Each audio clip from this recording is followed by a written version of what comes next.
The screen fades in from black.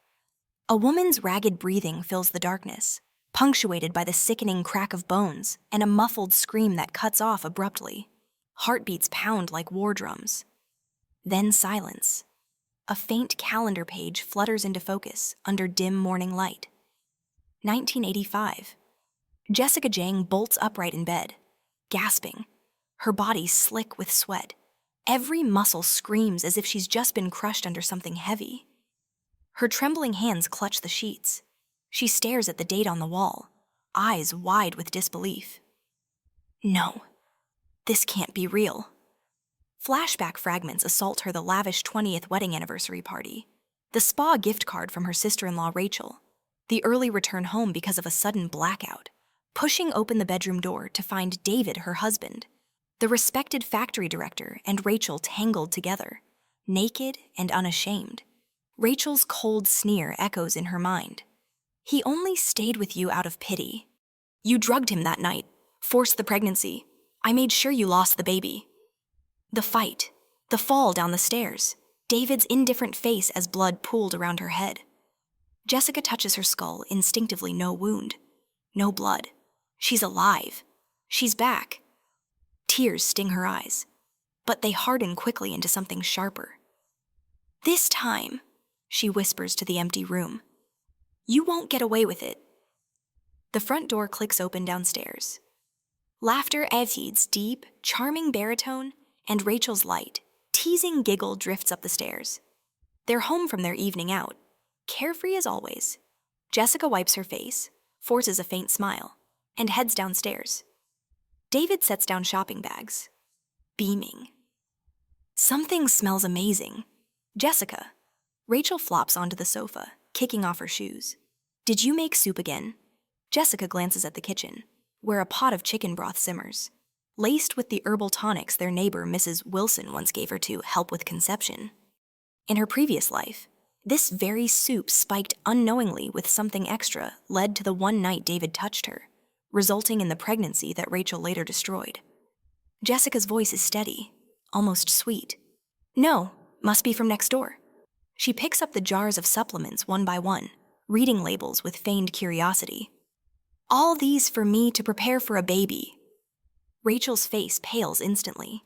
David stiffens, snatching a jar of royal jelly. This is for Rachel. Her health needs boosting. We're young, no rush. Jessica nods, turning away to hide her cold smile. In the kitchen, the aroma rises rich and inviting. Memories flood back years of trying to seduce her own husband, only to be rejected with excuses of fatigue or stress. Neighbors whispering about their childless marriage, her blushing apologies, believing David's lies about his hidden condition, pouring her heart into caring for Rachel's fragile heart disease, while the siblings hid their twisted love behind her back. She was the perfect cover, a devoted, unassuming wife from a poor rural background. No family, no demands. 20 years as their shield. Jessica lifts the ladle, stares at the steaming broth, then tips the entire pot down the sink. The liquid gurgles away, gone forever. From the living room, David and Rachel laugh intimately, planning their next day. Jessica's knuckles whiten on the counter. Your happiness ends here. Begins with the morning light filtering through curtains. For the first time in years, Jessica doesn't rise early to prepare breakfast. She lies in bed, listening to David rummage in the kitchen, then leave for the factory without a word. Rachel lounges on the couch in a silk robe, flipping through a magazine. The table is a mess, half-eaten toast, spilled milk. Rachel glances up, smirking. Getting lazy, Jessica. No breakfast for your hard-working husband. Jessica stretches, rubbing her lower back with deliberate slowness. Blame David. He kept me up all night. She pauses, touching her lips as if embarrassed. Oops, shouldn't have said that. Rachel's magazine drops, her eyes narrow with shock and rage. What did my brother do to you? Jessica shrugs lightly, heading to the door. A wife shouldn't kiss and tell. I've got errands, handle lunch yourself. Rachel's face twists, but Jessica is already gone, cycling through the bustling streets toward the community vocational school. 6 months earlier, Principal Harold Brooks had spotted her intricate embroidery on a neighbor and begged her to teach classes. David shut it down immediately. "You're needed at home for Rachel. Don't embarrass yourself, you barely finished high school." The humiliation crushed her dreams then. Not now. She pedals harder, wind whipping her hair. Principal Brooks greets her warmly in his office. "Jessica, I hoped you'd change your mind. The National Traditional Design Competition is coming. We need your talent." They spend the day selecting silks, sketching phoenix motifs. Jessica's fingers fly over samples, ideas pouring out after years of suppression. By evening, she returns home laden with fabrics. Rachel waits like a storm cloud, arms crossed. "Explain this morning. What happened between you and David last night?" Jessica remains calm. "What do married couples do in bed? Better start saving for your nephew's gift." Rachel trembles, eyes bloodshot. "You're lying. He promised he'd never touch you again." The slip hangs in the air. Jessica smirks inwardly but says nothing. Rachel lunges, yanking her arm. Fabrics scatter. Expensive red silk hits the floor. Rachel slaps Jessica hard, then stomps on the material, grinding dirt into it. "Why do you get everything?" Jessica's cheek burns, vision blurring. She shoves Rachel back hard. Rachel stumbles, crashing to the floor with a dramatic cry just as David walks in. His face darkens instantly. "Jessica, what the hell are you doing?" He rushes to Rachel, ignoring Jessica entirely. "It hurts, my fingers broken." David cradles her, shooting Jessica a venomous glare. They rush out to the hospital, leaving Jessica to salvage the ruined silk alone. Late that night, exhaustion claims her at the sewing table. A hand grips her arm, David, eyes cold as steel. "This the hand that pushed her?" He twists her wrist viciously. Fear surges, but Jessica bites back. "Ask what she did first." David laughs bitterly. "Rachel's my sister. She can do whatever she wants. You take it." His voice drops to a whisper. "Her pinky is fractured. You'll pay with an arm." Before she can scream, he swings a steel pipe. Agony explodes. Bones shatter. Jessica's howl echoes through the house. David drops the pipe with a clang. Lesson learned. Don't upset her again. He leaves her crumpled on the floor, crawling through pain. Jessica reaches the neighbor's door, misses. Wilson helps her to the hospital. The next day, cast on her arm, Jessica files a police report. David arrives soon after, all charm and remorse for the officers. "A marital spat accident, nothing more?" He holds her hand gently in view. "Jessica, forgive me. How could you say I meant it?" His reputation shines. No one believes the respected director would abuse his wife. Police advise harmony. David leads her out, then hisses privately, "Just punishment. Rachel's waiting, go back alone." 5 days in the hospital. No visits from them. Principal Brooks comes, saddened that her injury delays the competition. Despair grips Jessica, but beneath it, resolve hardens. Discharged. She faces whispering neighbors. Ungrateful wife, attacking her sick sister-in-law. At home, Rachel smirks from the couch. David emerges, casual. "Your good hand works." "Right. Fix the broth tastes off." As if breaking her arm was nothing, Jessica forces a smile. "Of course." In the kitchen, she adds the full packet of potent tonics to the pot, the kind that once ignited David's desire. She serves Rachel 2 bowls, David 1. Evening falls. Rachel complains of heat, stripping to a tank top. David fans her tenderly. Jessica excuses herself, waiting in the stairwell. Half an hour later, right on time, she knocks on Mrs. Wilson's door. Tears ready. "I want to apologize publicly, with witnesses, for peace." Mrs. Wilson rallies the neighborhood women. They burst into the apartment. Clothes strewn everywhere, bedroom door ajar. Moans and gasps spill out. David and Rachel, lost in each other. The women freeze, then erupt in disgust. Rachel screams. David scrambles for cover, hurling a lamp in panic. "Get out!" Chaos ensues. Jessica collapses, sobbing convincingly. "He's my husband. She's his sister." Whispers turn to outrage. "Incest, disgusting." Word spreads like wildfire. David's perfect facade cracks.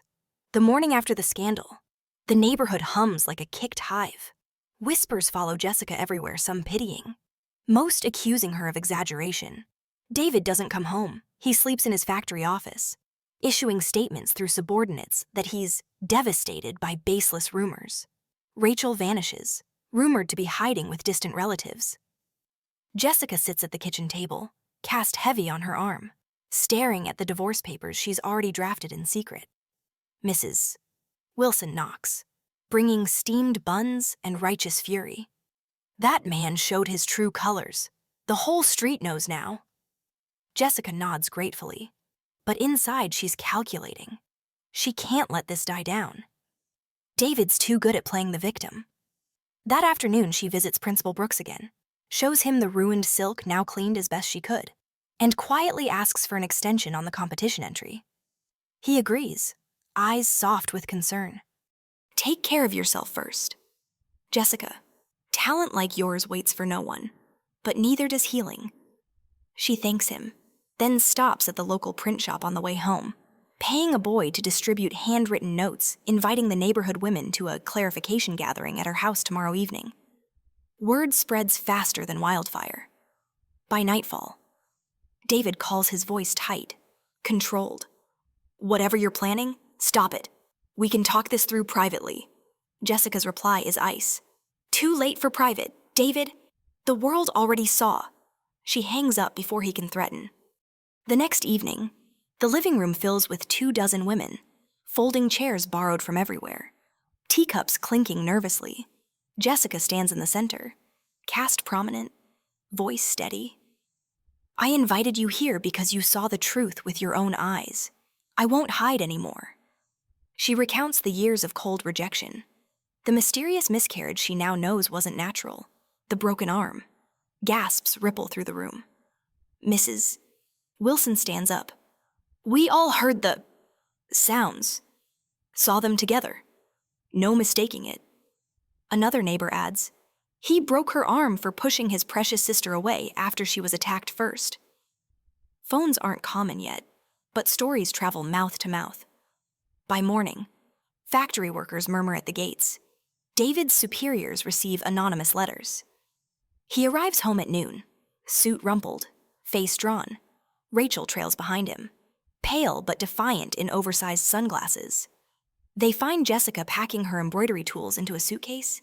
David blocks the door. You're not leaving? Think of the scandal. Jessica laughs short, sharp.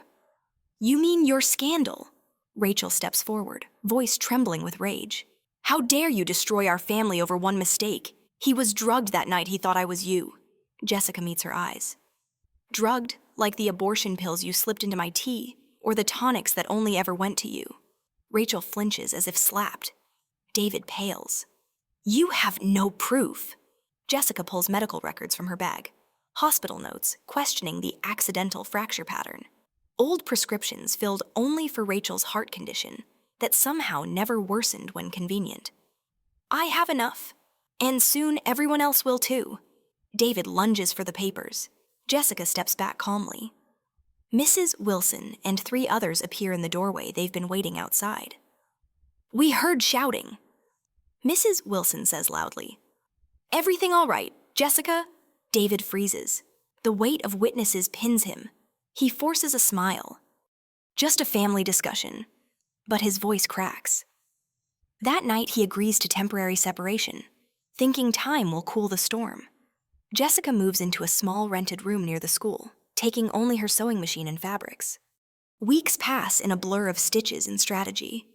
Jessica finishes the competition piece, a phoenix wedding coat embroidered with gold thread, every feather a silent scream of rebirth. Principal Brooks submits it anonymously at first, protecting her from gossip. David tries charm offensive's flowers delivered to the school, public apologies framed as marital misunderstandings. Colleagues pat his shoulder, some believe him, but the women don't. They boycott factory events he hosts, whisper to wives of officials. Cracks widen. Jessica files formal divorce papers, citing extreme cruelty and adultery. David fights it needs her as his respectable facade. His lawyer argues abandonment. Hers counters with x-rays and witness statements. At the mediation table, David leans in, voice low and pleading. Rachel's sick again. Stress is killing her. If you drag this out, you'll have her death on your conscience. For a moment, Jessica wavers. The old guilt flickers. Rachel did grow up dependent on him after their parents died. Maybe the sickness is real. Maybe she's as trapped as Jessica once was. Then she remembers the abortion pills, the steel pipe, the 20 wasted years. Her voice doesn't shake. Your sister, your problem, sign, or I go to the regional oversight committee with everything. David's mask slips. Hatred flashes. He signs a limited settlement, no alimony, but she keeps the old workers' cottage on factory land. Worthless now, but slated for redevelopment. He thinks he's won, keeping most assets. Jessica signs too, hiding her satisfaction. Summer heat bakes the city when the competition results arrive. Jessica's phoenix coat takes first prize in Beijing. National newspapers praise the unknown artist's fiery rebirth through traditional craft. Principal Brooks reveals her name at the awards ceremony. Photographers swarm. Overnight, Jessica Jang becomes a symbol. Quiet rural woman rises above hardship. Orders flood in for custom embroidery. She resigns teaching to found Jang Couture in a modest workshop, hiring local women, teaching them the craft her grandmother passed down. David watches from afar, reputation fraying. Promotions stall. Whispers follow him in meetings. Rachel, recovering in hiding, writes venomous letters. Jessica never opens. One evening, celebrating with new staff over simple noodles, Jessica gets a call from a journalist. Director Harrington's under investigation financial irregularities tied to family favoritism. She hangs up, heart pounding not her doing, but karma accelerating. David visits the workshop unannounced, looking thinner, eyes bloodshot. This has to stop. Pull the stories. Say it was mutual. Jessica stands tall among bolts of silk. I didn't start the stories. David. Truth did. He softens, almost broken. I never wanted to hurt you. Rachel, she needed me more. It wasn't supposed to be forever. For the first time, he sounds human. Jessica feels the old pull pity, love twisted into habit. She almost reaches out. Then she sees the faint scar on her arm beneath the cast remnants. Forever was what you gave me. Now live with your choices. Security escorts him out. That night, she burns Rachel's unopened letters in a metal bucket, watching flames consume the past. Months later, divorce finalized. David is demoted, transferred south to salvage his career. Rachel follows, claiming eternal love. Jessica's business booms. The workers' cottage value skyrockets as redevelopment begins. She buys the building outright with first profits, turns part into a women's shelter. At a launch gala, dressed in her prize-winning phoenix coat remade simpler, she catches sight of a familiar figure in shadows David, invited by mistake, staring as if seeing a ghost. He approaches hesitantly. You look radiant. Jessica smiles politely. I am. A handsome man joins her Professor Shen Shi, the literature scholar Principal Brooks introduced months ago. Shen offers his arm. Jessica takes it without looking back. David's face crumples. He whispers, in another life, we could have. But Jessica is already walking away, laughter light on her lips for the first time in years. Years roll forward like bolts of silk unspooling under Jessica's steady hands. Jang Couture grows from a cramped workshop into a gleaming 3-story atelier downtown, its windows showcasing phoenix embroidered gowns that catch every passerby's eye. Jessica appears in magazines not as the tragic wife of a disgraced director, but as the self-made woman who turned stitches into an empire. She funds scholarships for rural girls, opens a small shelter in the redeveloped workers' cottage she kept in the divorce, and speaks at women's forums without ever naming David or Rachel directly. Her story becomes legend whispered in factory break rooms, the quiet bride who rose from betrayal and broke the chains herself. Yet success carries its own weight. Late nights in the design studio, Jessica sometimes pauses over a crimson thread and feels the old ache, the miscarriage that stole her only chance at motherhood. The scar tissue doctors quietly confirmed would make it nearly impossible now. She brushes the thought aside, focuses on the next collection, but the loss lingers like a shadow at the edge of every triumph. One autumn afternoon, a young reporter corners her after a charity gala. Ms. Jang, sources say former Director Harrington is facing serious allegations down south embezzlement, fraud. Care to comment? Jessica's smile doesn't waver. I wish no one harm. Justice finds its own path. She walks away before the reporter can press further, heart pounding harder than she admits. That night, alone in her spacious apartment overlooking the city lights, she pours a single glass of wine and finally opens the newspaper delivered to her door anonymously. Front page. Prominent businessman and partner found dead in apparent murder-suicide. David's face stares back older, hollow-cheeked, defeated. The article details how Rachel and David's new associate drained company funds, how David discovered the betrayal, lured them to an abandoned factory, tortured them for hours, then pushed them from the roof before jumping himself. A night watchman heard David's final words shouted into the dark. If I can't have peace, none of us will. Jessica sets the paper down carefully, hands steady, no tears come, only a quiet exhale, as if releasing breath held for decades. She thinks of the moment in mediation when David almost convinced her he was trapped too, of Rachel's arrogant return, claiming true love had won. She wonders briefly if David's hidden illness, the heart condition he sometimes hinted at in excuses, was real after all, eating him from inside while he protected their secret. Then she closes the paper, folds it neatly, and drops it in the trash. Karma, she thinks, doesn't always need my hand. The next morning, an unmarked envelope slides under her office door. Inside a torn corner of their old marriage certificate, the faded photo of a shy rural girl beside a stiff young man. No note. Jessica studies it a long moment, the only picture they ever took together. She tears it slowly into pieces, lets them flutter into the wastebasket. Goodbye, David. Life moves on, brighter and busier. Jang Kuchar launches a new line inspired by wildflowers, delicate, resilient, blooming anywhere. Jessica travels northwest to oversee a factory expansion supporting local herder communities, teaching embroidery to women who've never held jobs outside home. Letters from Professor Shen Shi arrive regularly, thoughtful, unhurried, filled with poetry fragments and gentle questions about her days. He never pushes, never demands. Their correspondence stretches months into years, discussions of literature, fabric dyes, the scent of osmanthus in autumn, the vast skies over the grasslands. Jessica finds herself smiling at his handwriting, replying longer each time. One spring evening, back in the city for a board meeting, she agrees to meet him for tea, mostly to thank him for the quiet companionship. Shen waits at a corner cafe, grayer at the temples, but eyes warm as ever. Conversation flows easily, laughter coming naturally. As they part, he hesitates. Jessica, I've enjoyed our letters more than I can say. If you're ever ready for more than words on paper, I'll be here. No pressure, no rush. She studies his face, kind, patient, unafraid of her past. Something long guarded inside her softens. I might be ready to try. Shen, slowly. His smile lights the twilight.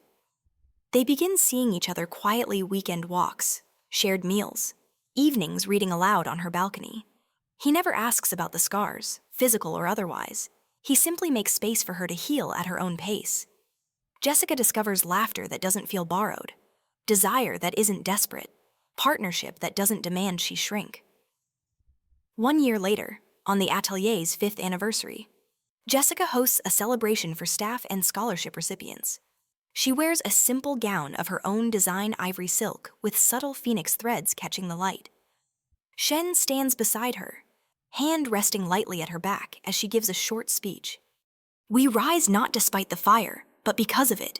Every stitch is proof we endure. Applause thunders. Later, on the rooftop under strings of lanterns, Shen pulls her gently aside. I brought something. He offers a small box inside, a delicate silver thimble engraved with a tiny wildflower.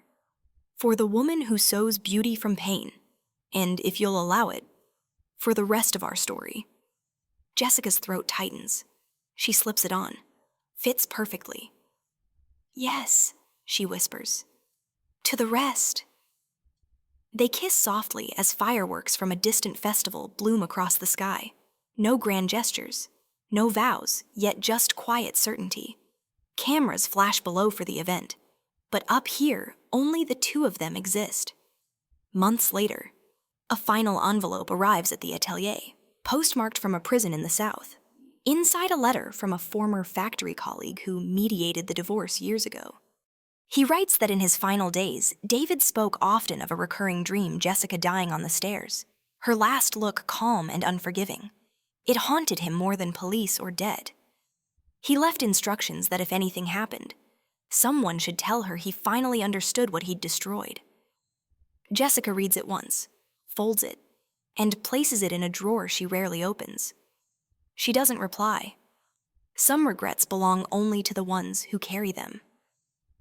That night, she stands on her balcony with Shen, city lights sprawling below like scattered embroidery threads waiting for pattern. He wraps a shawl around her shoulders. Happy? He asks simply. Jessica leans into him, breathing in the cool air. Happier than I ever thought possible. Her phone buzzes on the table, an unknown number. Message unread. Do you ever think of us? She glances, recognizes the pattern of an old ghost, and powers the phone off without hesitation. The past can knock. It no longer has a key. Fireworks fade. Stars emerge. Jessica smiles into the darkness, free at last, stitching tomorrow with hands that tremble no more.